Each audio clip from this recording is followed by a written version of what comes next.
Hollywood, Tinseltown. Here is where dreams are manufactured, brewed, bottled, and distributed to the public wholesale. But the dream makers who ply their trade and others who live here have at times found themselves instead within the grips of a nightmare. Hollywood loves a happy ending, but for some in this town, a happy ending was never written into the script. Join us today as we explore the history of crime, scandal, and tragedy in Hollywood Graveyard.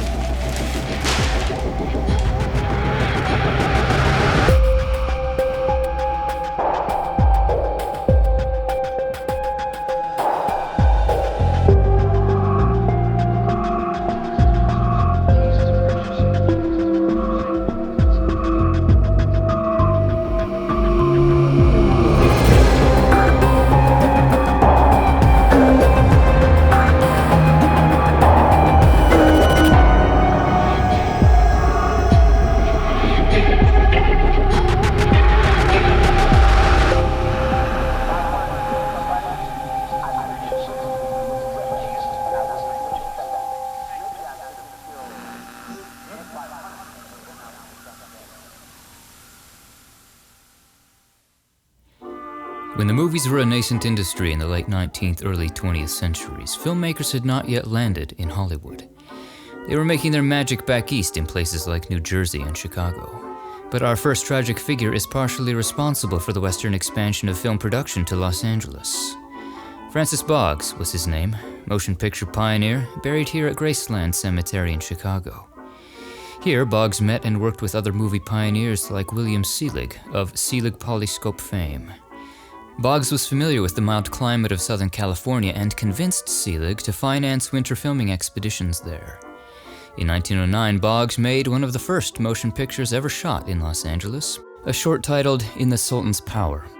Boggs directed around 100 films for Selig's Los Angeles branch. But Francis Boggs' fame would extend beyond his work in film, becoming, in 1911, Hollywood's first murder victim, the subject of Tinseltown's first major scandal. On October 27th, Boggs was shot to death by a disgruntled caretaker and janitor who had been fired. William Selig tried to wrestle the gun away from the man, and he too was shot, though only wounded in the arm. The shooter was subdued and restrained by one of the studio's key players, who often portrayed the hero on screen, Tom Sanchi. William Selig's ashes are inurned here at Chapel of the Pines in Los Angeles. At Woodlawn Cemetery in the Bronx is the final resting place of Olive Thomas, dubbed the most beautiful girl in New York in 1914. She began her career as a model and rose to fame in the Ziegfeld Follies. She made her screen debut in 1916 and would go on to appear in more than 20 films, like 1920's The Flapper, the first film to portray the flapper culture. Olive was married to Jack Pickford, silent film star and brother of Mary Pickford. While on a sort of second honeymoon in Paris in 1920, Olive accidentally swallowed a mercury bichloride solution. The label was in French, so she may have mistaken it for something else. She screamed out, crying, "Oh my God, I'm poisoned." Jack ran to her, then raced her to the hospital where he stayed by her side. Olive fought hard, holding on to her life. A torturous 5 days, Jack watched as his beautiful wife slowly died, taking her last breath on September 10th, 1920, at the age of 25. So distraught was Jack that as he brought Olive's body back to the States, he attempted suicide, but was talked out of it. Her death became an early celebrity scandal, as rumors floated about that she had committed suicide or was intentionally poisoned. But in the end, her death was ruled accidental. The New Amsterdam Theater in New York, where the Follies were housed, is said to be haunted by the ghost of Olive Thomas. North of the lake at Hollywood Forever Cemetery, at the base of a tall tree, is the grave of Virginia Rappe. She was a model and budding actress of the silent era, and tragically the subject of one of early Hollywood's biggest scandals. On the evening of September 5th, 1921, 30-year-old Virginia attended a party at the hotel room of a popular silent star, Roscoe "Fatty" Arbuckle.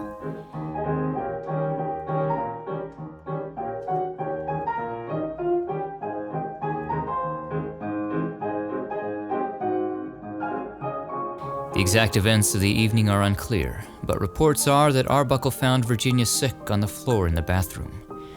Booze flowed freely at the party, and believing she was merely intoxicated, Arbuckle brought her into the room and placed her on a bed where she began screaming and writhing in pain.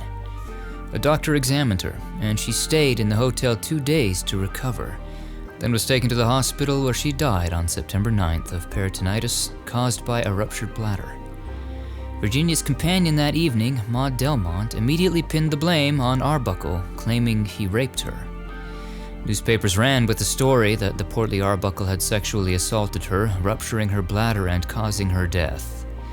Medical examiners found no evidence of assault whatsoever, and Delmont was deemed an unreliable witness, with several inconsistencies in her story and a criminal record of extortion. 3 manslaughter trials later, Arbuckle was cleared of any wrongdoing. The jury even went so far as to apologize to Arbuckle, stating, "Acquittal is not enough for Roscoe Arbuckle. We feel that a great injustice has been done him." But both Rappe's and Arbuckle's reputations had been dragged through the mud in the highly publicized trial, and in the court of public opinion, neither would emerge guiltless. She was either portrayed as a loose woman who got what was coming to her, or a saint murdered by a sadist. And he became a scapegoat for the studio. Arbuckle's films were banned, and his career never recovered. We may never know exactly what happened that evening, but sadly, it was an evening when a promising young woman lost her life, and a beloved star lost his livelihood. Heartbroken, Arbuckle died from a heart attack at just 46. His ashes were scattered at sea. In the Cathedral Mausoleum here at Hollywood Forever, we find the crypt of William Desmond Taylor, real name William Dean Tanner. He was a director in early Hollywood during the silent era, directing stars like Mary Pickford and her siblings, but it was Taylor's unsolved murder in 1922 that forged his place in Hollywood lore. His body was found in his apartment the morning of February 2nd, a bullet hole in his back. The investigation and trial became a media sensation, with some of Hollywood's biggest names embroiled in the scandal, including Mary Miles Minter, her mother Charlotte Shelby, and Mabel Normand, the last person to see him alive. While Mabel was ruled out as a suspect, her career was tarnished by the investigation through unsubstantiated rumors of drug addiction. One theory was that Taylor's attempts to save Mabel from her addiction by bringing legal action against her dealers led to a contract killing by the drug dealers. Several actresses, including Margaret Gibson, reportedly made deathbed confessions to Taylor's murder. The case remains cold to this day, making his death Hollywood's oldest unsolved murder mystery. If you've visited Chapel of the Pines in Los Angeles, perhaps you've seen this sweet pair of urns marked Little Sisters. But here is a heartbreaking tragedy behind this glass, alluded to on their epitaph, which reads, "Two beautiful souls that love still holds. They played and sang together. These pure earth lives were sacrificed. They crossed the bar together to breathe the breath that knows no death, where crime may enter, never." Nina Bell Martin was 8 and her sister May 12 when they disappeared on August 23, 1924.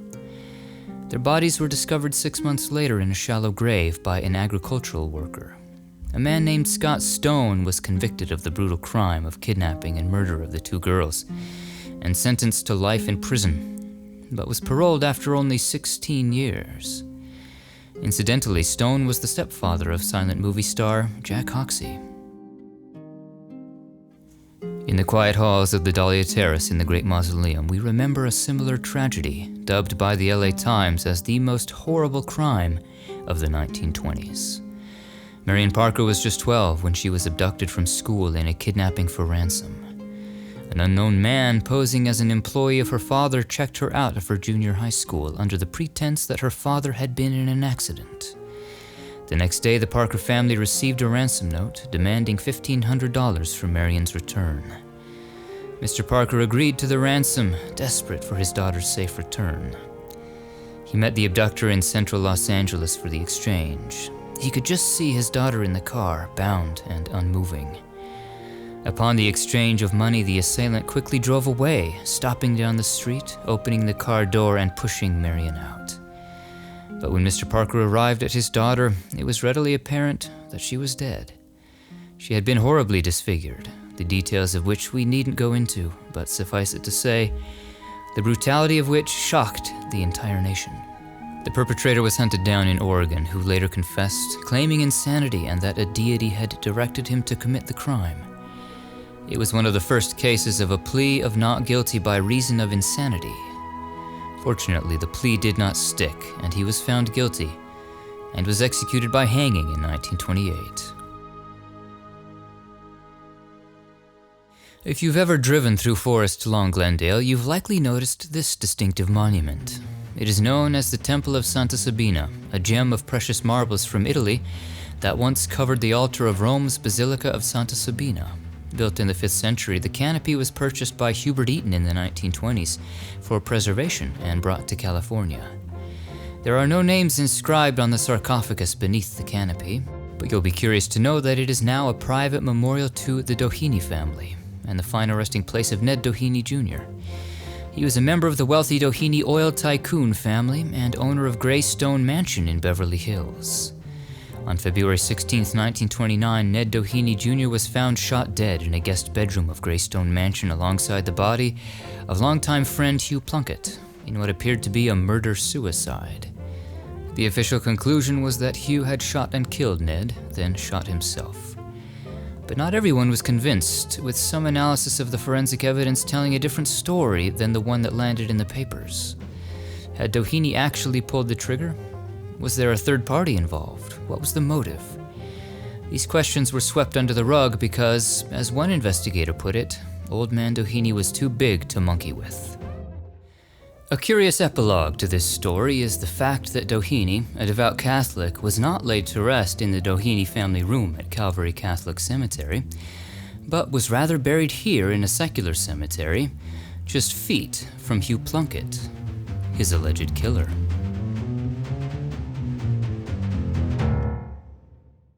Back at Hollywood Forever Cemetery, let's let a black cat cross our path for good luck. In Section 2, along the north wall, we find the grave of Delphine Walsh. As a young woman in the 1920s, Delphine landed in Los Angeles to pursue her passion as a dancer, becoming a fixture on the stage here. But tragedy would strike in 1929 when she died during what was described in the press as an illegal operation. Delphine had actually undergone a back-alley abortion.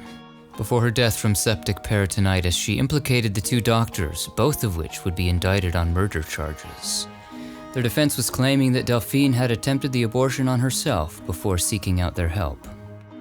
They were found not guilty, but had their medical licenses revoked. It was an era when women did not have access to safe legal abortions in the US. Delphine Walsh was just 21 and rested in an unmarked grave for nearly a century until Marking the Stars organized for this marker to be placed in 2020, funded by Planned Parenthood. The oldest section of the Great Mausoleum in Glendale is known as the Azalea Terrace. Here in the columbarium is the niche and urn of Adele Ritchie. She was a prima donna of comedic opera on the stage during the Edwardian era, touring the nation in theater, vaudeville, and even on Broadway. Toward the end of the 20s, Adele was directing an amateur theater group in Laguna Beach, California. But echoing the story of Doheny and Plunkett, Adele and a close friend named Doris Murray Palmer would both end up dead in a murder-suicide. The clash began when Adele was replaced as the group's theater director, and Doris was considered for the role. The embittered Adele invited Doris to tea on the afternoon of April 24, 1930. She shot and killed her, then turned the gun on herself. Doris rests in the Florentine Columbarium in the Dahlia Terrace in this same mausoleum, just a few floors up from her killer. She was 32. Adele Ritchie was tried after her death and found guilty, posthumously, of murder. This is the Mausoleum of the Golden West at Inglewood Park Cemetery.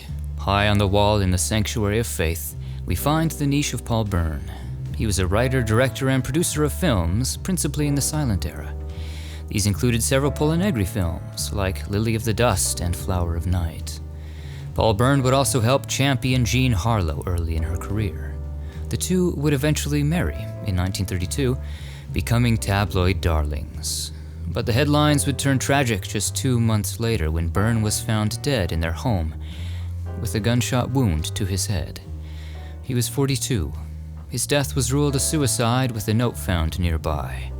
But doubt persists to this day about the official finding, with some speculating that the suicide had been staged by MGM fixers to avoid the reputation of their biggest star, Jean Harlow, from being tarnished. That he had actually been shot and killed by his common-law wife Dorothy, who the very next day took her own life by jumping from a boat on the way to San Francisco. Oak Hill Cemetery is in Glendale, Ohio. Here we find the grave of another tragic figure in Hollywood lore, Peg Entwistle. She was a British actress whose career began on stage in the 1920s in a number of Broadway productions. A young Bette Davis would see Peg perform and aspire to be an actress like her. Among her more notable performances was in the 1927 hit Tommy. By the early 30s, Peg was in Hollywood, continuing to perform on stage, but also making her only film appearance in 13 Women. But it was the height of the Great Depression, and work was scarce. Peg fell into a depression. On September 18, 1932, a hiker found a shoe and a purse below the Hollywoodland sign. In the purse was a note which read, "I am afraid, I am a coward. I am sorry for everything. If I had done this a long time ago, it would have saved a lot of pain. P.E." These were reported to the police, who later discovered a body in a ravine below the Hollywoodland sign. It was Peg. She had climbed the workman's ladder on the H days earlier and jumped to her death. She was 24. Any fame she sought that eluded her in life would find her in death. Her story now one of the best known and perhaps most poetically tragic of Hollywood lore. Peg's story was even the inspiration for the Netflix miniseries Hollywood.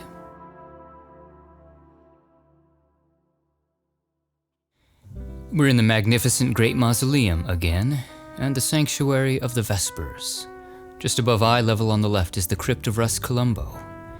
Before Frank Sinatra and Bing Crosby, Russ Columbo was one of Hollywood's original crooners, a more intimate singing style than the belted theatrical or operatic style that preceded it. His hits include Prisoner of Love and You Call It Madness, But I Call It Love. And you call it madness, but I call it love. Russ died in a freak accident at only 26 when a friend accidentally shot him as they examined the friend's gun collection. The friend recalled the incident saying, "I was absent-mindedly fooling around with one of the guns. It was of a dueling design and works with a cap and trigger. I was pulling back the trigger and clicking it time after time. I had a match in my hand, and when I clicked, apparently the match caught in between the hammer and the firing pin. There was an explosion." Russ slid to the side of his chair. The ball ricocheted off a nearby table and hit Columbo above the left eye. He died hours later. The news of his death was withheld from his mother for the remaining 10 years of her life, his brothers and sisters using all sorts of subterfuge, including fake letters, to make her believe that he was still alive.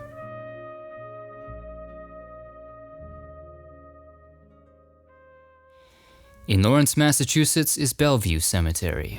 Here lies Thelma Todd, an actress known as the Ice Cream Blonde. She appeared in over 100 films in her career, most notably comedies like Charlie Chase shorts and films with the Marx Brothers, including Monkey Business and Horse Feathers. Thelma died in 1935 at age 29 under controversial and mysterious circumstances. She was found dead in her car in the garage of the wife of Roland West, apparently of carbon monoxide poisoning. Theories quickly spread and hold to this day that she was murdered. Todd was having an affair with West, a film director, later becoming business partners. Some conspiracies surrounding Todd's death implicate West, but a grand jury found no evidence of murder, and her cause of death was listed as accidental. West was only ever asked to testify before a grand jury investigating her death, and was never charged with a crime. But the scandal surrounding his connection to the events would largely overshadow his work in film. If you've been to Inglewood Park Cemetery, you've likely seen this striking monument. This is the grave of Lillian Leitzel and Alfredo Codona. Lillian was an acrobatic circus performer. She was renowned for her high-flying performances on the rings, becoming known as the Aerial Wonder. She traveled the world performing for over a decade until tragedy struck. While performing in Copenhagen, Denmark, one of her rings snapped, and she fell 20 feet to the ground, landing on her back. She initially insisted she was all right, but 2 days later died from a concussion and complications from the fall. She was 39. Her husband, Alfredo Codona, a trapeze performer in the circus, was devastated. He had this monument to his beloved Lillian created. Into the monument are carved 2 rings, one of which is broken. The 2 figures are a winged Alfredo embracing his beloved Lillian. Alfredo also rests here. In addition to being a trapeze performer, he'd be Johnny Weissmuller's stunt double in a number of Tarzan films. By 1937, his high-flying career had ended due to an injury, and his marriage to his 3rd wife, Vera Bruce, was falling apart. Vera was also part of the aerial troupe. While in a meeting with their lawyer over a division of property after their divorce, Alfredo pulled out a gun, shot his wife 5 times, then shot himself. He died at the scene at 43. His wife died the next day. Vera was 32 and rests at Calvary Cemetery in East LA.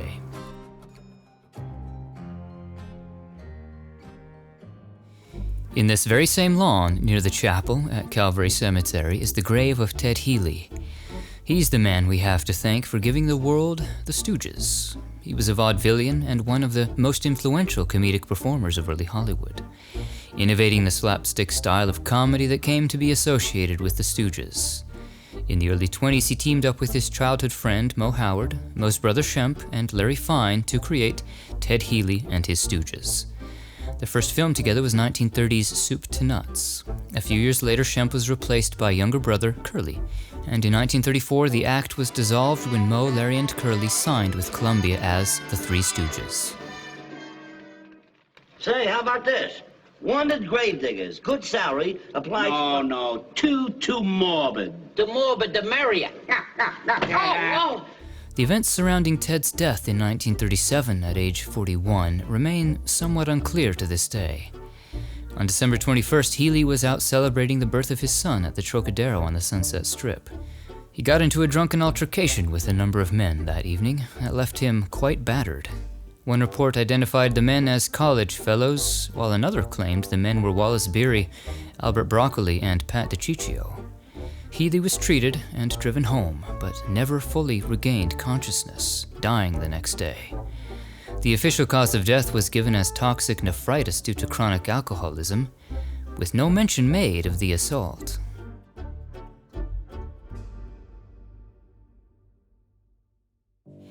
In the southern end of Hollywood Forever Cemetery, just over the wall from Paramount Studios, is the grave of King David Gray. As noted on his stone, he was a cinematographer and silent film pioneer, serving as director of photography on more than 60 films in his career. But on June 30th, 1938, Gray's body was found in his parked car out front of a Hollywood post office. He had been shot several hours earlier by an unknown assailant. In his hand was a letter addressed to Dear Daddy. Robbery was ruled out as his valuables had not been stolen. The murder remains unsolved. Peggy Shannon was known as that red-headed girl. In the 1920s, the actress was also touted as Hollywood's next it girl, replacing Clara Bow in The Secret Call. But her struggles with alcoholism ravaged her health, leading to an early death at just 34. Her husband, Al Roberts, returned from a fishing trip to find his beloved Peggy dead, slumped over in a chair at the kitchen table, a cigarette in her mouth and an empty glass in her hand. She had died from a heart attack brought on by liver disease. 3 weeks later, her husband Al died by suicide while sitting in the same chair where Peggy had died. His note read, "I am very much in love with my wife, Peggy Shannon. In this spot she died. So in reverence to her, you will find me in this same spot." Adding to these tragically melancholy events, Al Roberts' family did not lay him to rest next to Peggy at Hollywood Forever, as he would have wished. but miles away at Forest Lawn, Glendale. We make our first trip to Mexico City for this next story. Here at the sprawling Panteon Civil de Dolores is the tomb of Lupe Velez. The Mexican-born actress landed in Hollywood in her teens and began appearing in silent pictures. By the end of the 20s, she was a leading lady in films like The Gaucho, and into the talkies starred in films like The Girl from Mexico. She came to be known as the Mexican Spitfire, a nod to her starring role in 8 Mexican Spitfire films in the 30s and 40s. Take my advice and get out of his life before you completely ruin it. So you want me to get out of his life? So you can get him yourself? Well, you know what I think of you? Hello! She hung me up. In 1944, Lupe was romantically involved with an actor named Harold Maresh. She became pregnant by him, though they were not married. They were briefly engaged, but broke it off in December. On December 13th, 1944, Lupe Velez retired to her bedroom where she consumed 75 Seconal pills and a glass of brandy. Her lifeless body was found early the next morning. Lupe was just 36. She left a note addressed to Harold, explaining that she could not bear the shame of bringing a child into the world out of wedlock, nor could she consider having an abortion. Contrary to an urban legend, Lupe did not slip and fall on her vomit into the toilet and drown. She was found in her bedroom, having died from intentional Seconal poisoning, per the official coroner's report. More than 4,000 people filed past her casket during her funeral at Forest Lawn, Glendale, after which her body was transported by train here to Mexico, where she was laid to rest.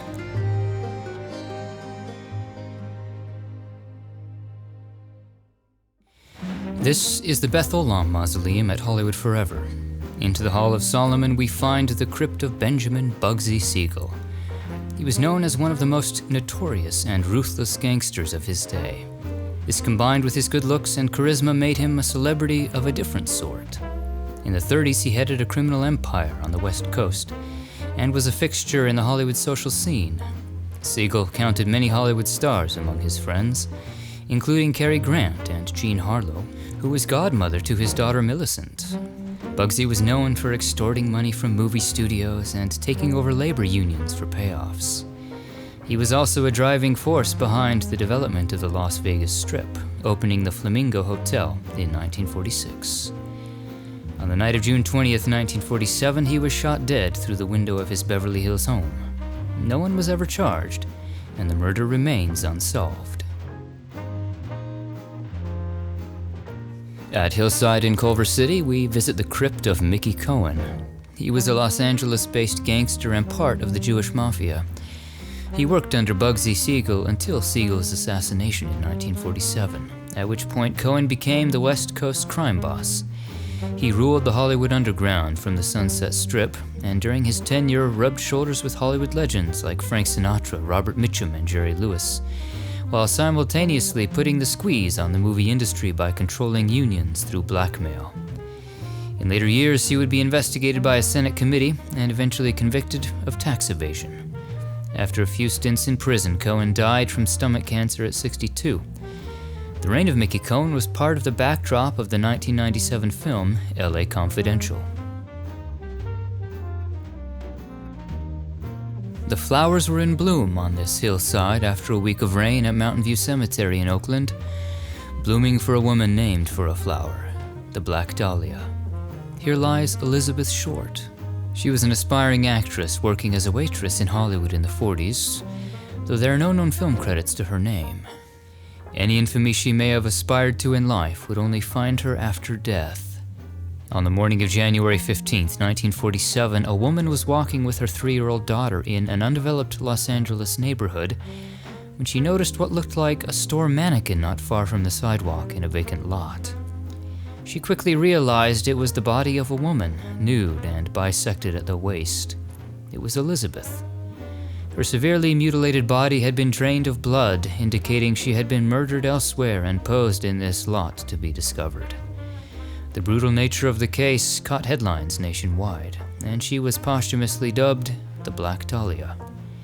Despite years of investigation and numerous suspects, no one was ever charged or even tried for Elizabeth's murder.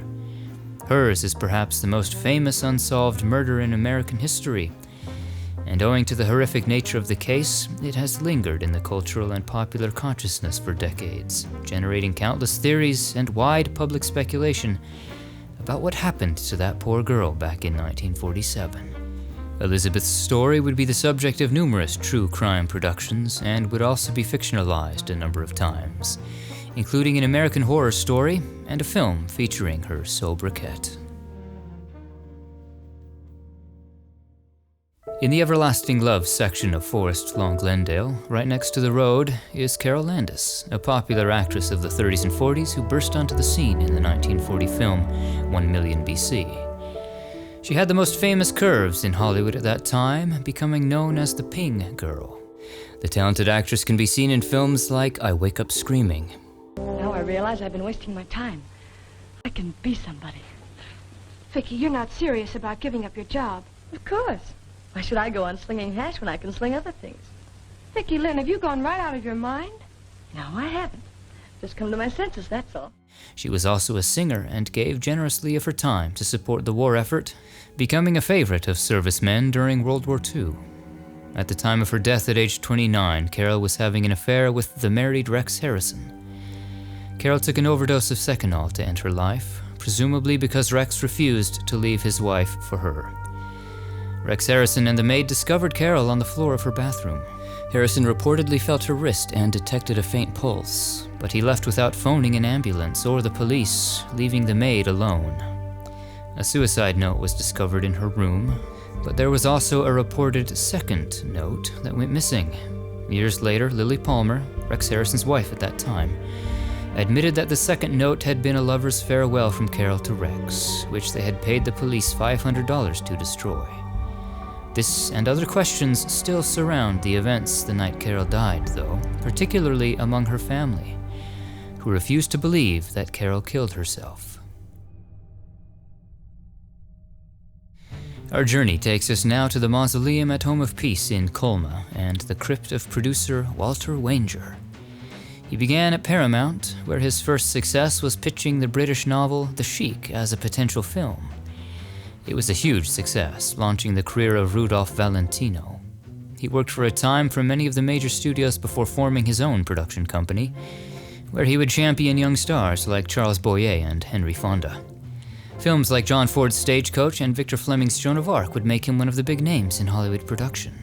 His name would also be associated with a Hollywood scandal, when he shot and wounded the agent of his wife, actress Joan Bennett, suspecting they were having an affair.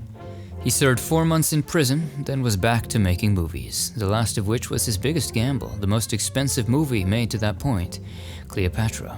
The film earned him an Oscar nomination in 1964. He died from a heart attack a few years later.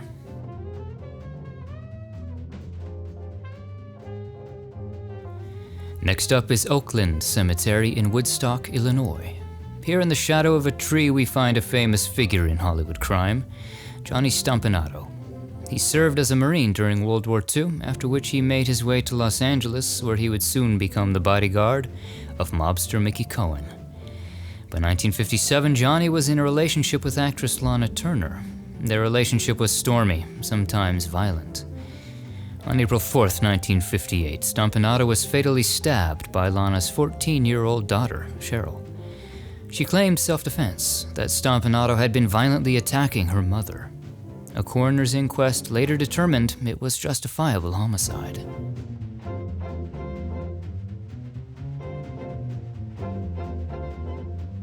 On the north side of this central road at Hollywood Forever Cemetery, at the base of 2 tall cypress trees, is Carl Alfalfa Schweitzer, the freckle-faced boy with the untamable cowlick from the R Gang, aka Little Rascal short films of the 30s and 40s. Alfalfa was one of the series' most popular characters and is remembered for singing off-key and being the love interest of Darla. Let me call you sweetheart. I'm in love with you.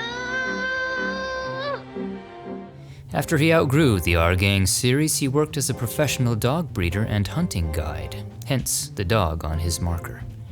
In January 1959, Carl got into an argument over money with a friend. Carl struck him over the head with a glass clock. In response, the man retrieved his gun. The two wrestled over the gun, then Carl was shot. He died at just 31. The shooting was judged to be self-defense. This is the Pasadena Mausoleum at Mountain View. Herein we find the niche and urn of George Reeves, television's first Superman. Early in his career, he played one of Scarlett O'Hara's suitors in Gone with the Wind, but it was his role as Superman and his mild-mannered alter ego, Clark Kent, that would make him a star. Adventures of Superman premiered on television in 1952 and ran to 1958. He wasn't the first actor to play Superman on screen, but George Reeves' Superman has since become one of the most iconic and was a national hit. The Adventures of Superman. Yes, it's Superman, strange visitor from another planet who came to Earth with powers and abilities far beyond those of mortal men. His untimely death in 1959 is yet another entry in the annals of Hollywood mysteries that remain controversial and unsolved to this day. In the very early hours of June 16th, the party was taking place downstairs in his Benedict Canyon home. A single gunshot was heard upstairs, and Reeves was found dead in his bed, a gunshot wound to his head. The official cause of death was ruled a suicide. But doubts from those close to him, conflicting reports from the inebriated guests, and inconsistencies like multiple bullet holes found in the room, and no powder burns found on Reeves, have led many to believe his death was not a suicide. Was he accidentally shot in a lover's spat with his fiancée? Or was he perhaps murdered by a mistress or a jealous husband? We may never know. The events surrounding Reeves' death were explored in the film Hollywoodland, with Ben Affleck playing George. This beautiful replica of William Story's Angel of Grief welcomes us to Chapel of the Chimes in Hayward, California. Here we find the crypt of Spade Cooley. He was a fiddler, a popular musician in the heyday of Western swing in the 40s and 50s. His song Shame on You would top the country music charts. His popularity led to roles in Western films, often as himself, in a musical capacity. Then in 1948, he began hosting his own variety TV show, The Spade Cooley Show. But in the early 60s, Cooley would gain notoriety for a much darker reason. In 1961, in the wake of accusations of infidelity and in a drunken rage, he murdered his wife Ella May in front of their 14-year-old daughter. The ensuing trial became a media circus, and Spade Cooley was sentenced to life in prison. In 1970, Cooley was granted parole, and 3 months before the parole was granted a 3-day furlough to perform at a benefit concert. After the concert, which ended in a standing ovation, Cooley died from a heart attack backstage.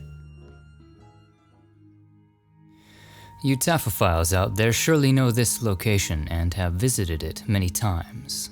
But did you know that there is a heartbreaking story right next door to Marilyn Monroe?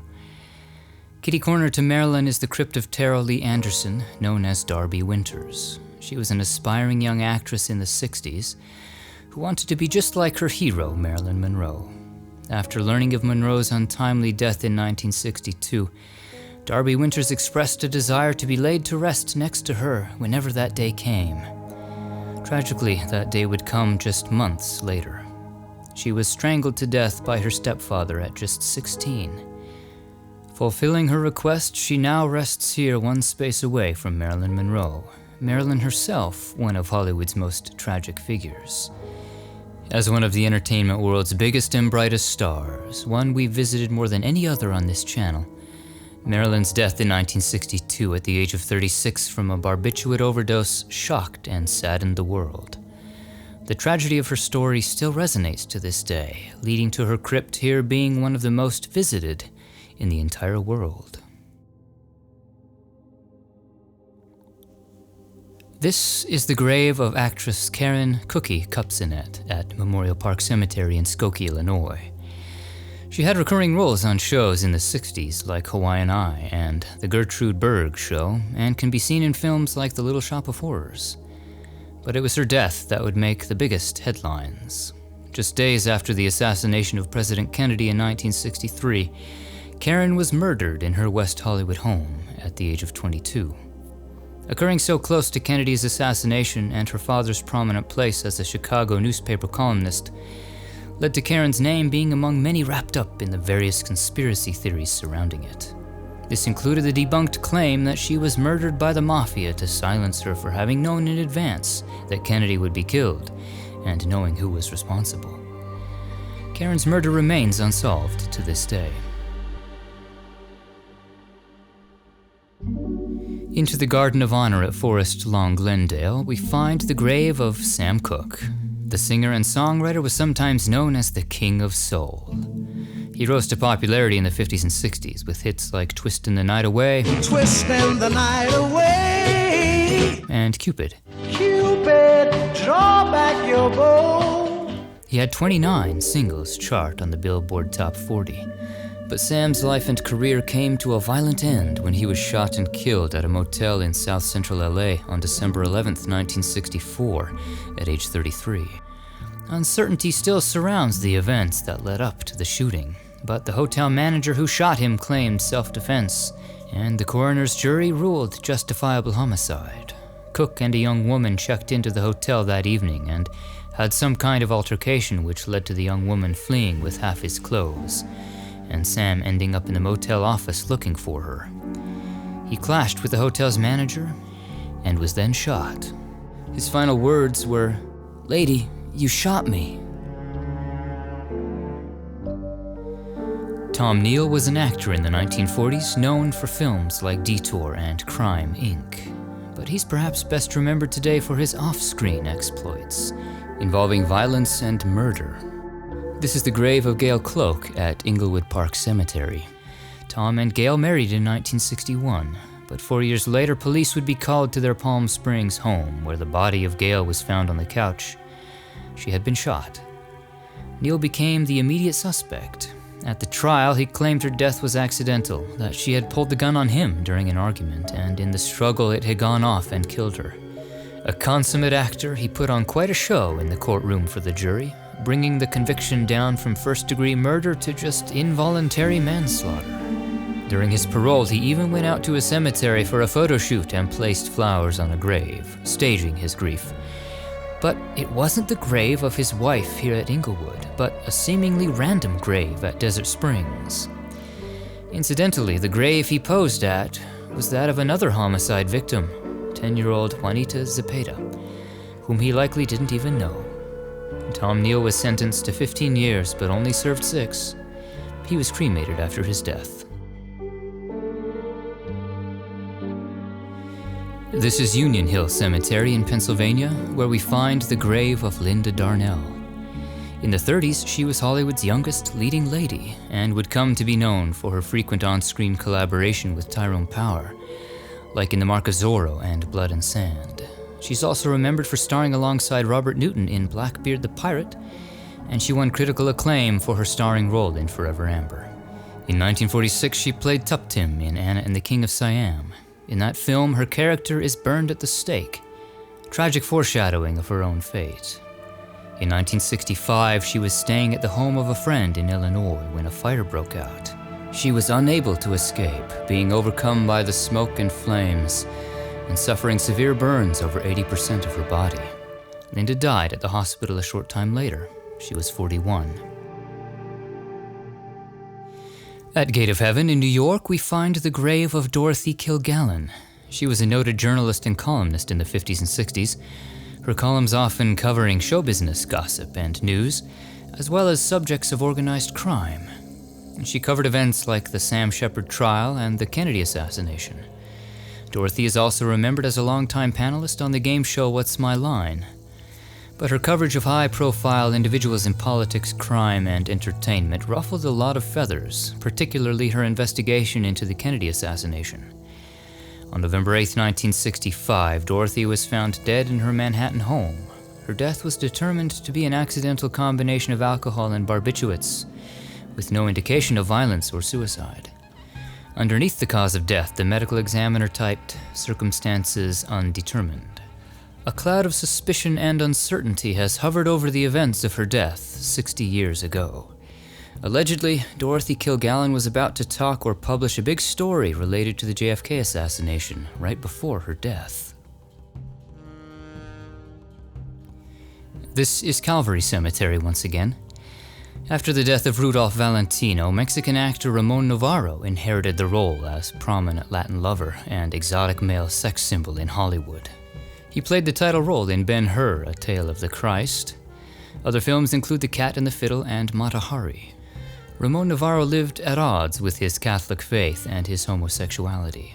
In 1968, at the age of 69, he was beaten to death in his home by two young brothers who had offered their sexual services, but in reality intended to rob him. They beat and tortured Novarro for a large sum of money they erroneously believed he had stashed, leaving Novarro for dead at the age of 69.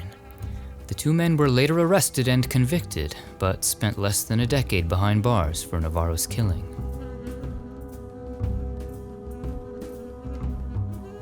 St. John the Baptist Byzantine Catholic Cemetery is in Pennsylvania.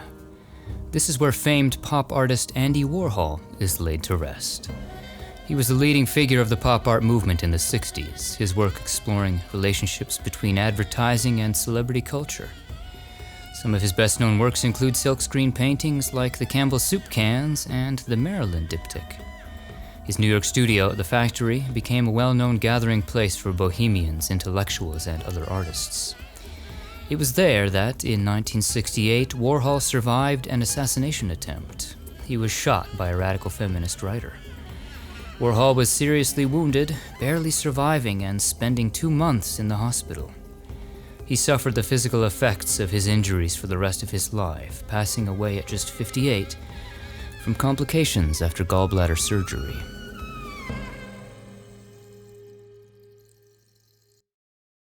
Cielo. In both Spanish and Italian, it's the word for heaven.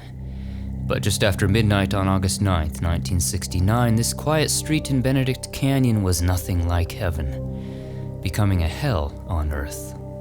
10,050 Cielo Drive was the address that followers of Charles Manson were told to go to kill everyone as gruesomely as possible, to do a crime that would shock the world.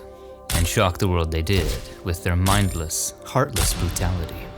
It was the home of filmmaker Roman Polanski, who was in Europe at that time. Upon arrival, they encountered a young man in his car near the gate, who was just there to visit the caretaker. A tragic case of wrong place at the wrong time. 18-year-old Stephen Parent drove up to the house just as the perpetrators were making their move. Stephen was shot and killed in his car by Tex Watson, making him the first to die in the attack that night. The killers then moved into the home, where actress Sharon Tate, celebrity hairstylist Jay Sebring, heiress Abigail Folger, and screenwriter Wojciech Frykowski were enjoying a relaxing evening together. They encountered Frykowski, Watson telling him, "I'm the devil, and I'm here to do the devil's business." The other three were brought into the living room and tied up. Jay Sebring fought back and was the first to die, first shot, then stabbed. Jay Sebring was one of the most prominent celebrity hairstylists at that time, working on movies like Spartacus and shows like The Green Hornet. He is one of 2 victims of that night not buried in California, having been buried here at Holy Sepulchre in Southfield, Michigan. Wojciech Frykowski freed himself from his bonds and struggled with the perpetrators, who stabbed him as he fought his way out the front door. Watson caught up to him, stabbing and shooting him multiple times in the front yard. Frykowski was 32, and after his death, his body was returned home to his native Poland for burial. Abigail Folger also attempted to escape, fleeing outside to the pool area. Patricia Krenwinkel tackled her to the ground, stabbing and killing her out on the lawn. Abigail Folger was the daughter of Peter Folger and heiress to the Folger coffee fortune. She was 25 when she was killed, and is entombed here in the mausoleum at Holy Cross Cemetery in Colma. The last to die was Sharon Tate, her tragedy compounded by the fact that she was 8.5 months pregnant at the time. She pleaded to be allowed to live long enough to give birth, pleaded for the life of her son. But the pleas fell on deaf, unfeeling ears. Susan Atkins and Tex Watson stabbed her multiple times. The killers then wrote the word pig on the front door in Sharon Tate's blood. Sharon was just 26. Her unborn son Paul, who died with her, placed in her arms before burial here. Sharon Tate had been an actress on the rise, remembered for films like Valley of the Dolls. Tragically, she is primarily remembered today for what happened on that horrific night. But her mother Doris and sisters Patricia and Deborah became tireless advocates for the rights of victims and their families, attending every parole hearing to make sure Sharon's murderers remained behind bars. Their mission was to transform Sharon's legacy from victim to that of symbol of victims' rights. The 2019 film Once Upon a Time in Hollywood takes place amid the backdrop of these events in a wholly satisfying revisionist history in which Sharon Tate is portrayed by Margot Robbie. But when the sun rose on the horrors on Cielo Drive, sending a city into panic, Manson and his goons were regrouping to strike again. Leno and Rosemary LaBianca had just returned home from a vacation on August 9th. They stopped at a local newspaper stand which reported the Tate murders, Rosemary seeming very upset by the news. Later that night, they would suffer a similar fate. Manson entered their home and bound them, then ordered his followers into the home. Leno was stabbed multiple times with a bayonet. Rosemary tried to fight them off, swinging a lamp at them, but she too would be stabbed multiple times. They carved the word war into Leno's abdomen, while Rise and Death to Pigs and Helter Skelter were written on the walls and refrigerator in blood. It was a scene of unimaginable horror. Leno was entombed here at Calvary Cemetery in East LA, while Rosemary was cremated, her ashes scattered at sea. When the perpetrators were finally arrested, the public expected to see monsters. What they saw was far more chilling, far more unsettling. 3 young women, smartly dressed, sweetly singing and holding hands as they were brought to trial. Then the world saw the monster, the puppet master, the sadistic Svengali, an evil little man with dead eyes, a chip on his shoulder, and a thirst to incite chaos. Charles Manson, Tex Watson, Patricia Krenwinkel, Susan Atkins, and Leslie Van Houten were convicted for the murders and sentenced to death. Their sentences were later commuted to life in prison. Much to the dismay and outrage of the victims' families, one of the killers, Leslie Van Houten, was paroled and released from prison in 2023. Adjacent to the Manson family story is the mysterious death of Ronald Hughes. He was an attorney who represented Charles Manson and Leslie Van Houten. Manson disapproved of Hughes, once telling him he never wanted to see him in the courtroom again. While on a camping trip in Ventura County, Hughes disappeared. Failing to appear in court, the judge ordered the trial to proceed and a new attorney was appointed. Manson and the women created a disturbance, claiming that the judge had done away with Ronald Hughes. On March 29, 1971, on the same day that the jury returned death penalty verdicts against the Manson murder defendants, Hughes's severely decomposed body was discovered. The cause and nature of his death was ruled undetermined. Prominent in the Manson murder trials and other major crime events in Los Angeles was star attorney Vincent Bugliosi.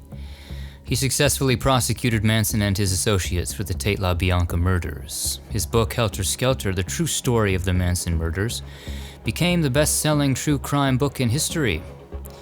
After leaving the DA's office, he would continue to be a prominent crime author, writing on everything from the O.J. Simpson case to the Kennedy assassination. Leaving the Manson nightmare behind, we head now to Santa Barbara Cemetery, and in the mausoleum find the niche and urn of Robert B. Sinclair. He was a director of film, television, and theater, remembered for films like That Wonderful Urge, and television shows including Shirley Temple's Storybook, Johnny Staccato, and Lawman. He was also a noted director on Broadway. But on January 3, 1970, a burglar entered the home he shared with his wife, actress Heather Angel. The assailant, a graduate student, repeatedly stabbed Robert in the chest as he fought to protect his wife. He died at the age of 64. The media has a history of assigning unique epithets to criminals and their victims to tell their story. Jack the Ripper and the Black Dahlia are early examples. In the 1970s, in the wake of a series of gruesome murders here in LA, a new monster was born, dubbed the Hillside Strangler, later revealed to be the Hillside Stranglers, two serial killers named Angelo Buono and Kenneth Bianchi, an uncle and nephew, terrorized the women of Los Angeles between October 1977 and February 1978. Yolanda Washington was a 19-year-old sex worker, the first known victim of the Hillside Stranglers. Her naked body was discovered on a hillside off the Ventura Freeway near the entrance to Forest Lawn Memorial Park. She had been strangled. On November 1st, 1977, the body of 15-year-old Judith Miller was discovered in a middle-class residential area of La Crescenta. She was working as a prostitute when the Stranglers picked her up under the guise of undercover police officers. They took her to an upholstery shop in Glendale where she was murdered. Judith was cremated here at Chapel of the Pines, her ashes scattered at sea. 5 days later, the nude body of Lissa Caston was discovered near the Chevy Chase Country Club in Glendale. Her body featured the same ligature marks of the other victims, and the perpetrators again used the police badge ruse, taking her in for questioning. But unlike the previous victims, 21-year-old Lissa was not a sex worker, but rather a waitress and dancer. On November 13th, two young girls would tragically run across these monsters. 12-year-old Dolly Cepeda and her friend 14-year-old Sonia Johnson boarded a bus for home. They were last seen getting off the bus and approaching a sedan with two men inside. A week later, their bodies were discovered by a young boy treasure hunting in a trash heap in Elysian Park near Dodger Stadium. Dolly was originally laid to rest in Forest Lawn, Glendale, but later moved to Cypress near the David statue. Sonia rests here in Resurrection Cemetery in Montebello. Earlier the same day that Dolly and Sonia were discovered, hikers found the naked body of 20-year-old Christina Weckler on a hillside between Glendale and Eagle Rock. At that time, Christina was an honors student at the Art Center College of Design in Pasadena. Her burial details are currently unknown. The seventh victim's burial details are also unknown. Evelyn Jane King's badly decomposed body was discovered near the Los Feliz Boulevard freeway off-ramp. She had been an aspiring actress. Like the others, she had been strangled. As a feature of the nascent punk scene in LA, the Skulls alluded to Jane King in their song, Summer of Hate. Jane hitched a ride on the Hollywood stops one night. Up to the hillside, that's when he took her life. And by now, a special task force had assembled to catch the predator known as the Hillside Strangler. 6 days later, police found the body of 18-year-old college student Lauren Wagner. Burial details also unknown. A witness to her abduction recalled hearing her scream, "You won't get away with this." On December 14th, the naked body of 17-year-old sex worker Kimberly Martin was found on a deserted lot near LA City Hall. She had not been picked up on the streets, but rather through a call girl agency. Kimberly is the only victim not laid to rest in the Los Angeles area. She was buried here with family in Concord, outside of San Francisco. The body of the final known victim of the Hillside Stranglers was discovered on February 17, 1978, when a helicopter discovered an abandoned orange car down a cliff of the Los Angeles Crest Highway. Police investigated and found the body of 20-year-old Cindy Hudspeth in the trunk. Cindy was a student and part-time waitress. After her murder, she was placed in the car, then pushed off the cliff. Cindy had been discussing upholstery work for her car with Buono and Bianchi at their shop when they decided to make her their next victim. The investigation into these murders proved fruitless until Bianchi was arrested in Washington State for the murders of two young women there. Curiously, while committing the Hillside murders in LA, Bianchi tried to become a police officer himself, even going on ride-alongs with officers as they investigated and discussed the Hillside Strangler killings, likely to discover what the LAPD knew. Bianchi and Buono were finally arrested, tried, and convicted for the brutal crimes, sentenced to life in prison.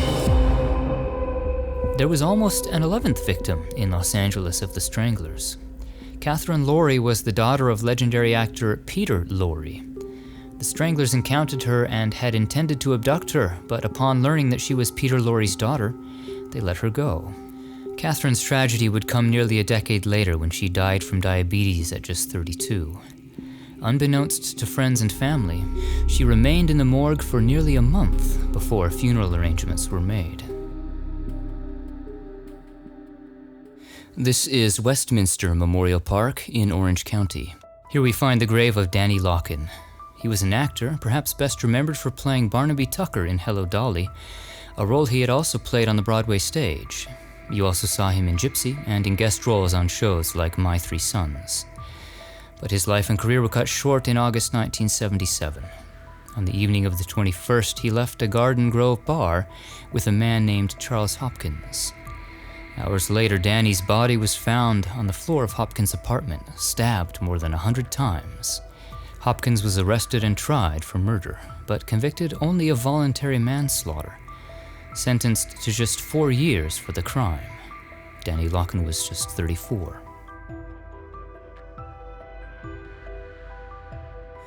This is the grave of Stan Pauley at Riverside National Cemetery. He was an entertainment manager in the 60s and 70s for notable clients, including the band Badfinger. But over the years, Pauley defrauded many of his clients, including Badfinger. He embezzled the money meant for the band, leading to their financial ruin and stagnation due to legal actions.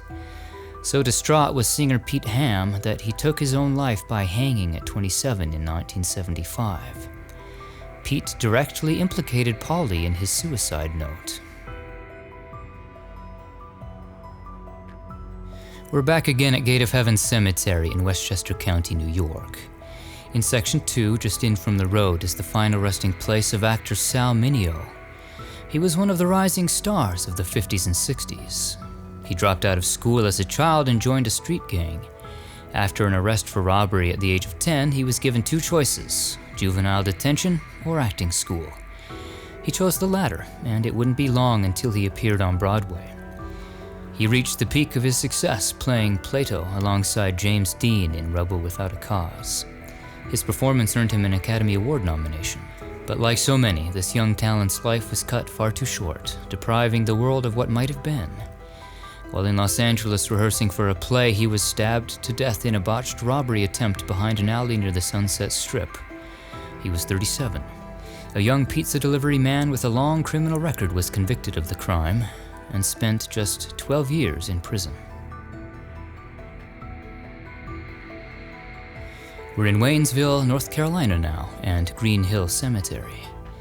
This grave reads Byron Barr, but you cinephiles know him as Gig Young, a stage name he adopted from the character he played in 1942's The Gay Sisters. Gig found considerable success as an actor in the 40s through the 60s. He was thrice nominated for an Oscar, winning in 1970 for They Shoot Horses, Don't They? He would also make frequent appearances on television, including the iconic Twilight Zone episode, Walking Distance. Gig's worsening alcoholism cost him roles, losing out on films like Blazing Saddles and shows like Charlie's Angels.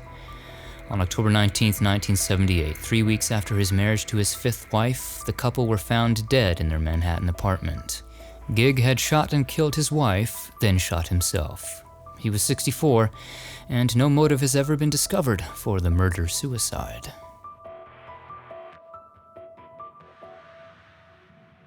The next several tragic stars all rest within feet of one another here in the lawn at Westwood Village Memorial Park.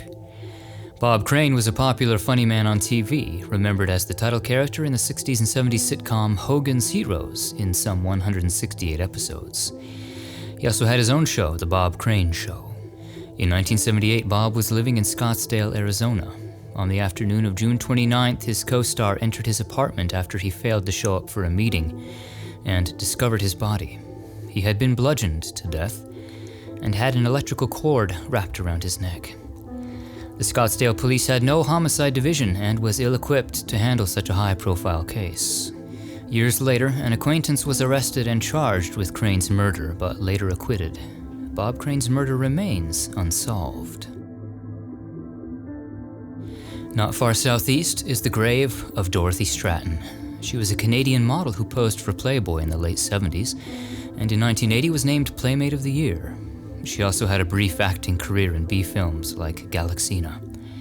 Shortly after the release of the film, Dorothy was shot and killed by her estranged husband and manager, who then turned the gun on himself. She was only 20 years old. The quote on her marker was chosen by filmmaker Peter Bogdanovich, with whom she had had an affair. It is from the Ernest Hemingway novel A Farewell to Arms. Curiously, Dorothy would be portrayed by Hemingway's granddaughter, Marion Hemingway, in the film about her life, Star 80. Just northwest, we find actress Natalie Wood. She won hearts the world over when she was just 9 years old for her role in Miracle on 34th Street. A successful acting career followed, transitioning from popular child star to ingenue when at 16 she starred opposite James Dean in Rebel Without a Cause, a role which earned her an Academy Award nomination. One of her best-known roles was as Maria in the musical West Side Story. The death of Natalie Wood in 1981 at the age of 43 is one of Hollywood's lingering mysteries. She was on a holiday boat trip off Catalina Island with her husband, Robert Wagner, and co-star Christopher Walken. Late on the night of November 28th, she somehow ended up in the water while ostensibly trying to board the dinghy alone. Her body was found the next morning a mile away from the boat, the small dinghy found on a nearby beach. The official cause of death is listed as drowning and other undetermined factors. How she ended up in the water, though, is the lingering mystery, as Natalie was reportedly deathly afraid of dark water, and according to her sister, would never have tried to leave the yacht on her own. She had fresh bruises on her body, which she may have sustained before entering the water. In 2018, Robert Wagner was named a person of interest in the ongoing investigation into Natalie Wood's death. At Hillside Memorial Park, we find the grave of Vic Morrow, one of 3 victims of what are perhaps the most shocking and tragic deaths on a film set. While filming the Twilight Zone movie in July 1982, a poorly timed pyrotechnic flash caused a helicopter to crash. Beneath the helicopter, actor Vic Morrow was carrying 2 child actors, Micah Din Lee and Renee Shin-Yi Chen, across a river. The helicopter crashed down onto them, killing them instantly. Morrow and Lee were decapitated. Chen was crushed. Vic was 53, Micah and Renee were just 7 and 6, respectively. The accident led to years of civil and criminal action against the filmmakers. The 2 child actors had been hired without required permits, and the parents were never informed their children would be anywhere near explosions and a real helicopter. In the aftermath of the tragedy, new procedures and safety standards were adopted in the filmmaking industry to try to prevent a tragedy like this from ever happening again. Back at Westwood Village, in the central lawn, we find the grave of actress Dominique Dunne. She played elder sister Dana in the 1982 film Poltergeist. But just months after Poltergeist was released, Dominique was strangled to death during an argument with her boyfriend on the driveway of her West Hollywood home. She was 22. Her killer was convicted only of manslaughter, serving just 3 years, leading to outrage in the community. Her killer then worked as a chef in Santa Monica. When Dominique's family discovered this, they stood outside the restaurant and handed out flyers to patrons that read, "The food you will eat tonight was cooked by the hands that killed Dominique Dunne." In the Sanctuary of Tenderness here at Westwood, we find the crypt of Robert Gottschalk. He was a camera technician and co-founder of Panavision, whose technology has been used to make many of your favorite films. On June 3, 1982, police received a phone call from Robert's partner. Robert's badly beaten body was found in his Bel Air mansion. His partner claimed self-defense in a fight that broke out between them, but was later tried and convicted of murder. The judge in the case noted that Robert Gottschalk had signed his own death warrant after the discovery that his will had been amended 3 weeks before his death, leaving 10% of his estate to the man that killed him. This is the mausoleum at nearby Los Angeles National Cemetery. Jim Gordon was a rock drummer prominent in the 60s and 70s. He made numerous notable recordings, including the Grammy-winning Layla with Eric Clapton. Gordon later developed schizophrenia and began to hear voices. In 1983, he attacked his 71-year-old mother, Osa Marie Gordon, with a hammer, then fatally stabbed her, claiming a voice told him to do so. He was sentenced to 16 years to life in prison. He died in a psychiatric prison in 2023.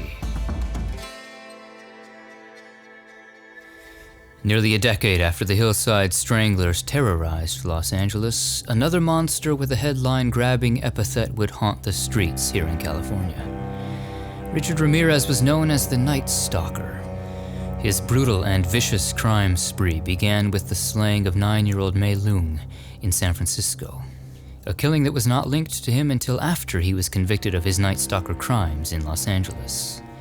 His first Los Angeles victim was 79-year-old Jenny Vinco, stabbed to death during a burglary in her apartment. Jenny was cremated. Many of the Night Stalker's victims were laid to rest at Rose Hills Cemetery in Whittier. He established a pattern of breaking into homes to commit his murders. On March 17, 1985, Ramirez shot and wounded Maria Hernandez. Her roommate was 34-year-old Dale Okazaki. She hid when she heard the shot, but upon peeking out to see what happened, Ramirez shot and killed her. Hours later, he pulled 30-year-old Veronica Yu out of her car in Monterey Park and shot her twice. Veronica is buried in Taiwan. 1 week later, Ramirez entered a home he had previously burglarized, that of the Zazera family. He shot and killed 64-year-old Vincent. His wife Max was awakened by the gunshot. She was bound but escaped and retrieved a shotgun. She turned to fire on Ramirez, pulling the trigger, only to discover the gun was not loaded. He then shot and killed her. As a gruesome token of his crime, Ramirez kept her eyes in a jewelry box. Weeks later, in May, Ramirez returned to Monterey Park and entered the home of 66-year-old Bill Doy. He was shot and beaten, later dying from his injuries in the hospital. As with the previous crimes, Ramirez ransacked the home for valuables. 2 weeks later, Ramirez drove a stolen car to Monrovia, entering the house of 83-year-old Mabel Bell. She and her sister were assaulted by Ramirez, after which he drew satanic pentagrams on the bathroom walls. Bell died from her injuries in the hospital. In July, Ramirez drove to Arcadia, randomly entering the house of 75-year-old Mary Louise Cannon. He murdered her as she slept. Mrs. Cannon was cremated. Days later, he burglarized the home of 60-year-old Joyce Lucille Nelson, beating her to death as she slept. Joyce also rests back at Rose Hills in Whittier. Later that month in Glendale, Ramirez entered the home of Max and Leila Neoding, killing the sleeping couple with a machete and subsequent gunshots. They are found here at Forest Lawn in Glendale. Later that same day, he drove to Sun Valley and broke into the home of the Kovaneth family, shooting and killing the sleeping Chainarong Kovaneth, killing him instantly. His final resting place is unknown. Ramirez then assaulted his wife, demanding she swear to Satan that she was not hiding money from him. On August 8th, Ramirez drove to Diamond Bar, once again randomly choosing a house, that of the Aboeth family. He entered the bedroom at 2:30 a.m., shooting and killing the sleeping Elias Aboeth, then handcuffed his wife, demanding she reveal the location of their valuables. The Night Stalker's reign of terror came to an end on August 24, 1985, when residents of East LA recognized him from a description given by someone who had survived his attack and a mugshot that had been posted in newspapers. He was subdued and restrained by the residents until the police were able to finally arrest him. He was eventually convicted of 43 charges, including 13 counts of murder and 11 counts of sexual assault. He was sentenced to death, 19 death sentences to be precise. Oh, if only a monster like that could be executed 19 times. Alas, he died in prison from cancer in 2013, awaiting execution. On the other side of this evil brutality are the law enforcement officers and detectives who work to bring these crime sprees to an end and their perpetrators to justice. Meet John St. John, known as Jigsaw John. He became famous around Los Angeles as a homicide detective for some 43 years. He earned the nickname Jigsaw for his ability to piece together clues in difficult cases. One of his earliest assignments was the Black Dahlia case. He'd go on to work on many of LA's most prominent homicide cases, becoming an authority on serial killers, in an era when LA gained the dubious distinction as the serial killer capital of the world. And in the freeway killer case, acting on a tip, Jigsaw tracked down the perpetrator and captured him in the act, saving the victim. He was awarded the Distinguished Service Medal. The 1976 television series Jigsaw John was inspired by him, and John would work as a technical advisor to the film industry. Murder is horrific when perpetrated by strangers, but it is perhaps all the more horrific when perpetrated by those once called friends. At San Fernando Mission Cemetery rests 17-year-old Michelle Missy Avila. Her best friend from childhood was Karen Severson. The two began to grow apart, though, come those tumultuous high school years. Karen spread rumors of Missy's promiscuity, and the two clashed over boys they were dating.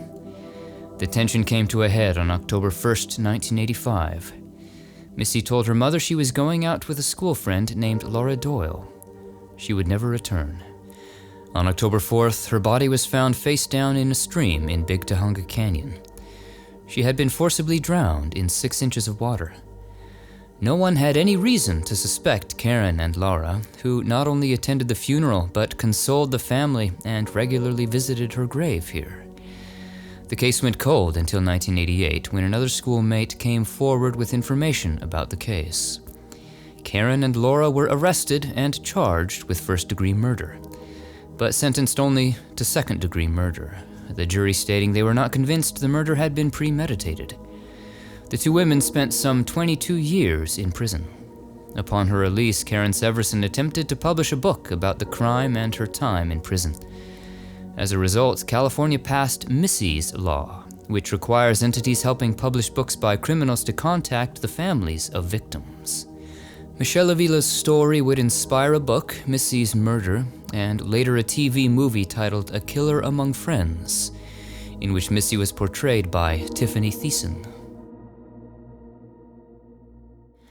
One of the most heartbreaking stories we've covered here on Hollywood Graveyard can be found in the grounds at Forest Lawn in the Hollywood Hills. If you grew up in the 80s and loved cartoons like I did, you know the voice of Judith Barcy. The actress made appearances on shows like Cheers and in movies like Jaws: The Revenge. But she's best known today for 2 classic animated films from 1988. She played Ducky in The Land Before Time, the spunky little dinosaur's catchphrase, "Yep, yep, yep," inscribed right here on her marker. You want to go with me? Yeah! Oh, oh, yes, yes, yes. I do.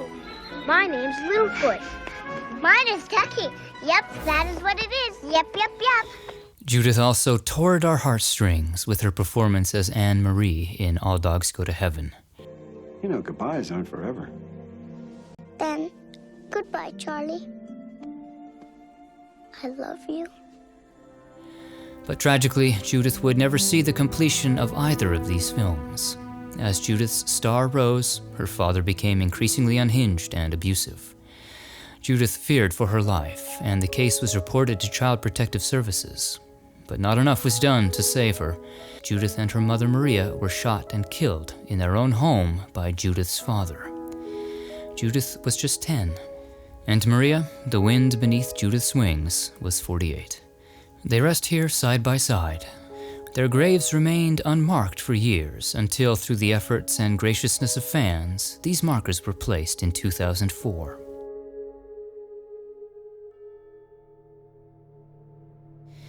Moving up to Portland, we reach Ahavai Shalom Cemetery.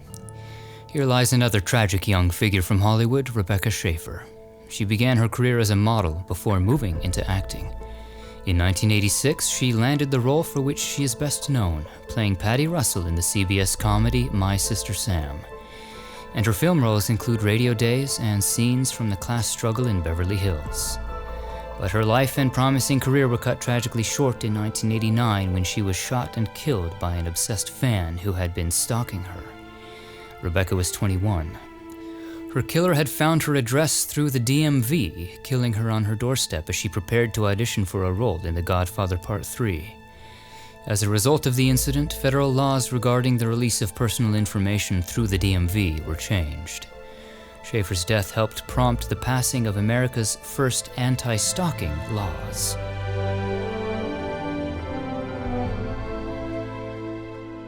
The Menendez brothers have recently been in the headlines again. In August 1989, 21-year-old Lyle and 18-year-old Eric Menendez shot and killed their parents, Jose and Kitty, in their Beverly Hills home with 16 rounds from 2 12-gauge shotguns. The brothers claimed they had been out and returned to find their parents dead. It was made to look like a potential mob hit, a truly brutal sight. After the incident, the brothers lavished themselves with expensive purchases from their father's wealth. This drew the attention of authorities. Eventually, Eric confessed to the crime to his psychologist, and he and Lyle were soon arrested for killing their parents. Their trial was televised and became a national sensation, like a primetime soap opera depicting a wealthy family torn apart by greed and murder. Their first trial resulted in a hung jury, but the second trial produced a guilty verdict of first-degree murder and a sentence of life in prison. As of filming, the brothers are still serving their sentence, but are eligible for parole. Their crime has produced numerous accounts in literature and on screen. Representing Eric Menendez in his defense was a high-profile criminal attorney, Barry Levin. Barry also represented actor Robert Blake. In his 50s, Barry suffered from a form of cancer. On July 7, 2001, Barry drove here to the Los Angeles National Cemetery, parked his car, and shot himself. He was 54. Barry would be buried here, not far from where he took his own life. Turning the compass north, we reach Washington State and Spokane's Greenwood Memorial Terrace. Here is the niche of talented character actor Albert Salmi. We've visited many stars who shone bright in the Twilight Zone in the 50s and 60s. Few played unsavory characters we loved to hate better than Albert Salmi in the episodes of Late I Think of Cliffordville, A Quality of Mercy, and Execution. Salmi would appear in most of the major shows of this era. He particularly enjoyed the Western genre. He also had major roles on film, like Smerdyakov in The Brothers Karamazov, for which he turned down an Oscar nomination. Salmi's first love was the stage, where he'd appear in plays like The Bus Stop and The Price. On April 23, 1990, Salmi and his estranged wife were found dead in their home. Police determined that Albert had shot and killed his wife in the kitchen before shooting himself in an upstairs room at the age of 62. Back once again in Inglewood, we find the grave of Cornell Gunter. He was another great singer in the rhythm and blues genre, known as a member of the popular music group The Coasters in the late 50s, early 60s. They had numerous hits in this era, including Searchin', Charlie Brown, and their biggest hit, Yakety Yak. Take out the papers and the trash, yakety yak! Don't talk back. Gunter continued to perform into the 90s when an assailant shot and killed him as he sat in his car in Las Vegas. He was just 53, and his murder remains unsolved to this day.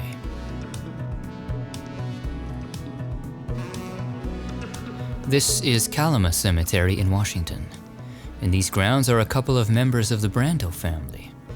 Here lies Christian Brando. He was the son of Marlon Brando.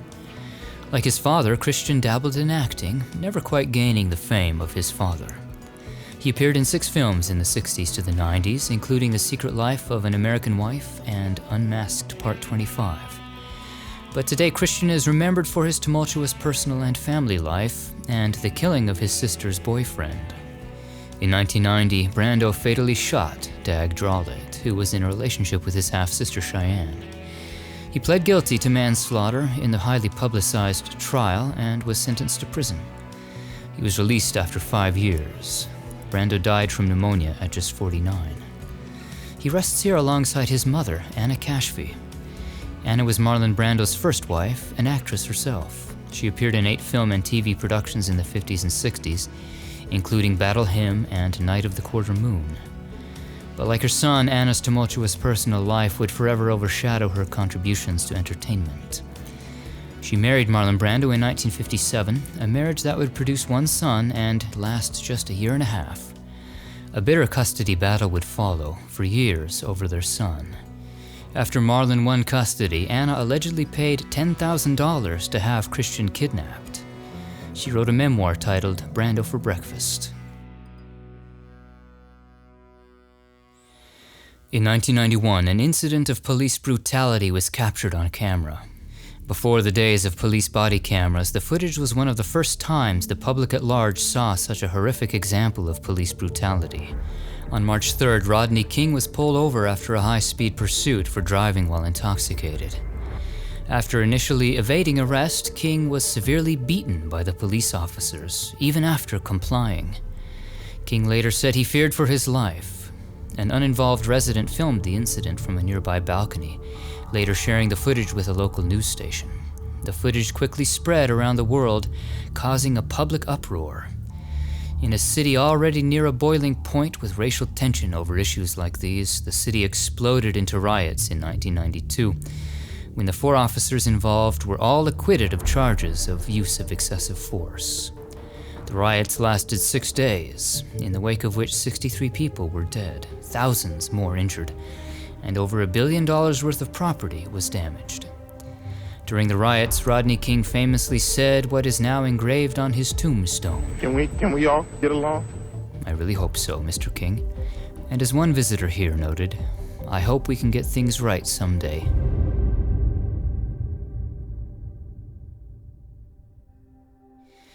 Back in Washington State, we reach Lakeview Cemetery in Seattle. Many of you may know that this is where Bruce and Brandon Lee rest. Brandon followed in his famous father's footsteps, becoming an actor and martial artist. He began appearing in films in the 80s and in 1994 landed the role for which he is best known today, that of Eric Draven in The Crow. But tragedy would strike in 1993 near the end of filming. In a scene where his character was to be shot, a prop gun unknowingly held a squib load in the barrel. When the gun was fired with blank rounds, the force was enough to dislodge the squib and fire it at Brandon like a real bullet. He was struck in the abdomen. Cast and crew had no idea what had happened as Brandon lost consciousness on the floor. He was rushed to the hospital where he died at just 28. The shooting was ruled accidental due to negligence. The crime and scandal that was perhaps the biggest media sensation of the 20th century involved a beloved football star and his wife. O.J. Simpson was a professional football player turned actor and media personality. It was almost impossible for many to conceive that someone so well loved could be capable of murder, and the outcome would divide the nation. Sometime during the evening hours of June 12, 1994, Nicole Brown Simpson, wife of O.J., was found stabbed to death outside her Brentwood home. Nearby, the body of an acquaintance of Nicole, Ron Goldman, also stabbed and killed. O.J. Simpson was arrested and charged with the murders. The ensuing trial gripped the entire world, with coverage of the Bronco pursuit and the reading of the verdict being among the most widely publicized events in history. Prosecutors argued that the abundance of forensic evidence implicated Simpson, but O.J. Simpson was defended by a dream team of lawyers. These included Johnny Cochran, known for his colorful, charismatic, and sometimes poetic presentations in the courtroom. You remember? Like the defining moment in this trial, the day Mr. Darden asked Mr. Simpson to try on those gloves, and the gloves didn't fit. Remember these words: if it doesn't fit, you must acquit. Johnny Cochran would represent other stars, including Sean Combs and Michael Jackson, and had a role in numerous cases involving civil rights and police brutality. O.J. was also represented by his friend Robert Kardashian, patriarch of the Kardashian clan of TV fame. Cochran and his team successfully convinced the jury that there was a reasonable doubt, and the jury returned a verdict of not guilty, shocking the world. After the trial, the family of Ron Goldman filed a civil lawsuit against Simpson. In 1997, the jury unanimously found Simpson liable for the deaths of Goldman and Brown. Ron Goldman was just 25. As for O.J., he would spend 9 years in prison for an unrelated crime, armed robbery and kidnapping. O.J. was cremated after his death in 2024. One of the biggest names in luxury fashion is Versace. In San Diego's Holy Cross Cemetery is the niche of the man who assassinated Versace, Andrew Cunanan. Cunanan was a serial killer who murdered 5 people in 1997, the last of which was the famed designer Gianni Versace. On the morning of July 15th, Cunanan approached Versace on the steps of his Miami mansion and shot him. Versace was 50. 8 days later, Cunanan took his own life. He had been obsessed with Versace, though the motive for the killing has never been made clear. Phil Hartman had one of those instantly recognizable and undeniably hilarious voices. You may remember him from such comedy programs as Saturday Night Live, which he stayed on for 8 seasons, winning an Emmy for his work. He'd go on to star as Bill on News Radio and voiced Troy McClure on The Simpsons. Hello, I'm Troy McClure. You might remember me from such instructional videos as Mothballing Your Battleship and Dig Your Own Grave and Save. But in the early morning hours of May 28, 1998, his wife Bryn shot and killed him in his bed while he slept. Bryn drove to the house of a friend and confessed to the killing. They returned to the scene and the friend called 911. Police arrived and escorted their 2 young children from the premises. As they did so, Bryn locked herself in the bedroom and shot herself a short time later. Per their wishes, they were cremated, their ashes scattered off of Catalina Island. This cenotaph, a memorial marker, was later placed here in Thief River Falls, Minnesota, where Bryn was born. We'll hover over the Pacific Ocean for our next profile, as she doesn't have a grave, her ashes scattered at sea. Dana Plato was an actress, remembered for playing Kimberly on the popular 70s and 80s sitcom Different Strokes. This made her a teen idol in that era.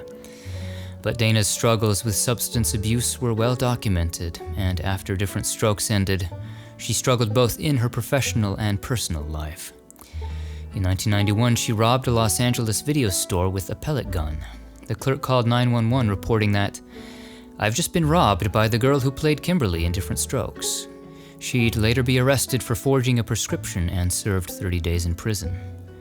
Her tragic decline came to an end on May 8, 1999, when she took a lethal combination of sleeping pills and painkillers.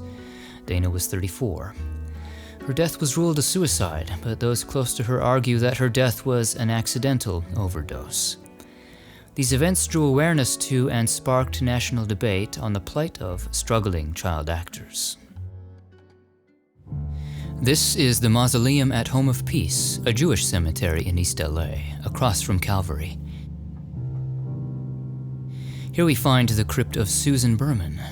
She grew up in the shadow of crime. Her father, entombed nearby, was an organized crime figure and associate of Bugsy Siegel, taking over the Flamingo Hotel after Siegel's murder. Susan wrote a memoir detailing her life as a mobster's daughter, titled Easy Street. And though she was not involved in organized crime herself, Susan would tragically meet the same violent end as so many in her father's world. On Christmas Eve 2000, she was found shot dead execution style in her home. She had been dead for at least a day. The headlines would read, "Who killed the mobster's daughter?" The answer to that question was real estate heir Robert Durst. She had been his friend and confidant, but perhaps the confidant was too much of a liability for Durst. You see, years earlier, in 1982, Durst's wife Kathleen had gone missing. She has never been found, and Durst was suspected in her disappearance. Susan Berman had facilitated his public alibi after his wife disappeared. It is suspected that Durst killed her because she knew too much about Kathleen's disappearance. Robert Durst was charged and convicted of her murder in 2021 and sentenced to life in prison. A short time later, he was officially charged for the murder of his wife, Kathleen. This is Eden Memorial Park in Mission Hills.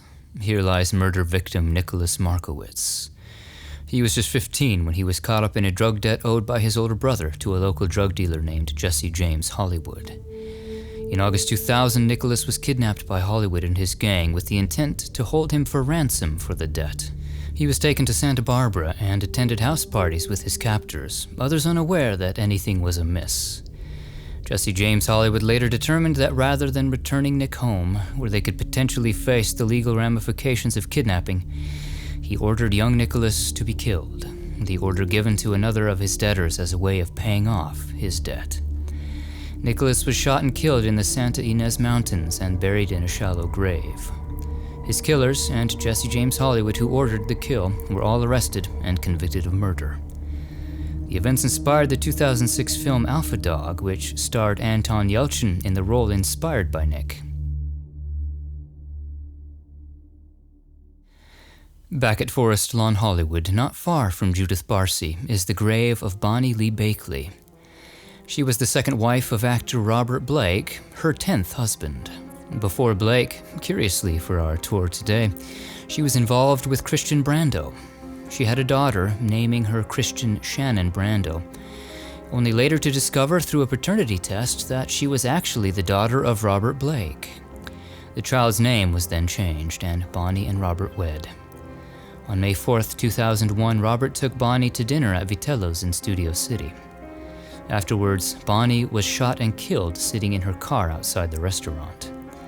Robert Blake was tried for the murder and found not guilty, but was later found liable for her death in a civil trial. Officially, Bonnie's murder remains unsolved. We find ourselves now in the Chapel Columbarium at Hollywood Forever Cemetery. Up on the second floor is the niche of Lana Clarkson, and through the glass, her ornate marble urn and a tableau of her life. A life cut tragically short in 2003. Lana was a model and an actress, remembered for roles in films like Fast Times at Ridgemont High and Barbarian Queen. But on February 2nd, 2003, Lana was found dead in the mansion of record producer Phil Spector. She had been shot in the mouth. Spector's driver heard a gunshot moments before Spector exited the house with a gun. He said something to the effect of, "I think I just killed someone." Spector later claimed that her death was accidental, that she kissed the gun. His first trial resulted in a hung jury, but in the second trial, the jury returned a verdict of guilty. Phil Spector was sentenced to 19 years to life in prison. He died in jail in 2021.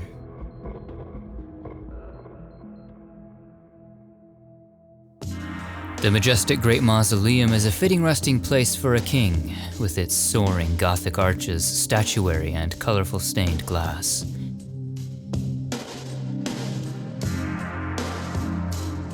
At the end of the Sanctuary of Ascension in the Holy Terrace is entombed the King of Pop, Michael Jackson. His sarcophagus bathed in colorful light from the Ascension windows. He remains one of the best-selling music artists of all time, with his 1982 album Thriller estimated to be, to date, the best-selling album of all time. But the talented singer, dancer, and songwriter was plagued with scandal and tribulation much of his life. He faced child sexual abuse allegations multiple times, though he was never convicted of any of the charges, a jury acquitting him in 2005. The FBI, too, found no evidence of criminal conduct. The accusations, in addition to the constant media hounding about his changing appearance and his personal life, all took their toll. Sleep came harder to come by, and his physician began administering propofol to help him sleep. But on June 25, 2009, less than 3 weeks before his new concert residency was to begin, Jackson died suddenly from cardiac arrest at just 50. The news shocked the world. Jackson's physician, Conrad Murray, had administered dangerous levels of the sedative, causing him to overdose. Murray was charged with involuntary manslaughter for Jackson's death. The jury found him guilty, and he was sentenced to 4 years in prison, but released after less than 2. This is the Canaan section at Hillside Memorial Park in Culver City. Here lies Ronnie Chasen. She was a noted Hollywood publicist, representing actors like Michael Douglas and composers like Hans Zimmer. She also held the post of Senior Vice President of Publicity for MGM. Ronnie directed Academy Award campaigns for more than 100 films during her career. Just after midnight on November 16, 2010, Ronnie was driving home through Beverly Hills on Sunset after the premiere of the film Burlesque. Someone approached her car at a red light and shot her several times, causing her to veer off the road and crash into a streetlight a quarter mile from where she had been shot. Road rage was ruled out, and it was concluded that Ronnie was shot and killed in a botched robbery. An impoverished ex-convict named Harold Smith was suspected. When police arrived at his flophouse 2 weeks later and confronted him about the incident, he immediately shot himself. This would deprive the investigation of interrogation and determining a motive, leaving unanswered questions, including if he acted alone, or whether or not he actually did it. The official conclusion from Beverly Hills PD was that Harold acted alone in a robbery gone bad. When documents were unsealed years later, they raised more questions than they answered. The gun Harold Smith used to shoot himself, initially reported as the same gun used to kill Ronnie, only turned out to be a possible match. There were no shell casings found at the scene.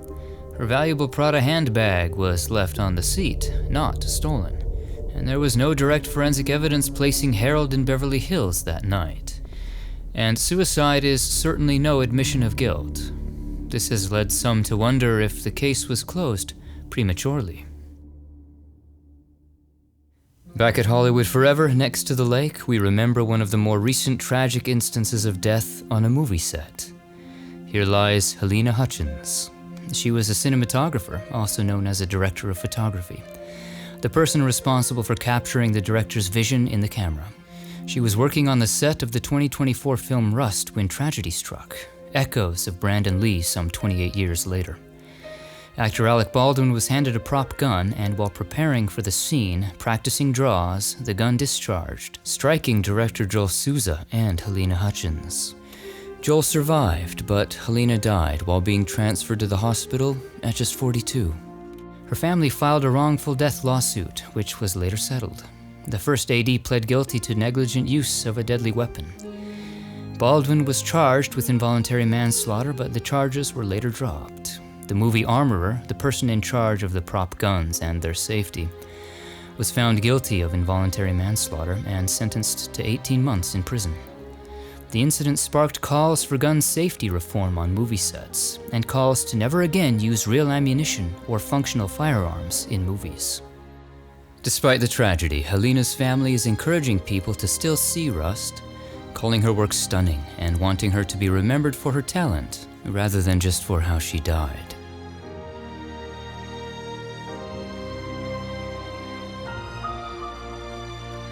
One of Hollywood's most shocking losses in recent years was a beloved television funny man. In the courts of remembrance at Forest Lawn, Hollywood, is the still unmarked crypt of Matthew Perry. He will forever be remembered for making us laugh as Chandler Bing on the long-running sitcom Friends in some 235 episodes. Chandler is my name, and, hi. Yes, you said that. Yes, I did. But what I didn't say was what I was about to say. What I wanted to say was, would you like to go out with me sometime? Thank you. Good night. But when news flashes spread on October 28, 2023, that Matthew Perry, just 54, was dead, the laughter died along with him, replaced by a numb shock. In his final years, Matthew had a growing dependence on the drug ketamine. He was found that afternoon unresponsive in his hot tub. His death was the result of acute effects of high doses of ketamine. An investigation was opened by the LAPD, and charges were filed against 5 people who supplied Perry with the drug, including 2 doctors. 3 pled guilty, the other 2 who have pleaded not guilty await trial. The events are documented in a recent Peacock release titled Matthew Perry, A Hollywood Tragedy.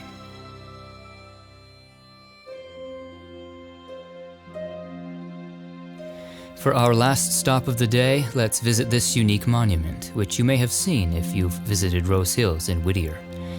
This is the Justice for Homicide Victims Memorial.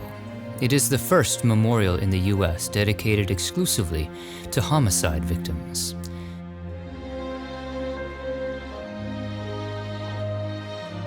It was dedicated in 1999 and funded by volunteers, with land donated by Rose Hills. Among those involved were Doris Tate, mother of Sharon Tate, Ellen Griffin Dunn, mother of Dominique Dunn, and the family of Marcely Ann Nicholas, entombed here next to the monument. Marcely was killed in 1983 by a jealous ex-boyfriend at just 21.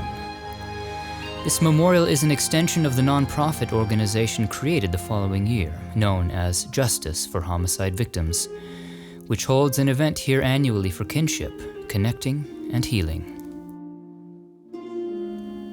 Thanks for watching.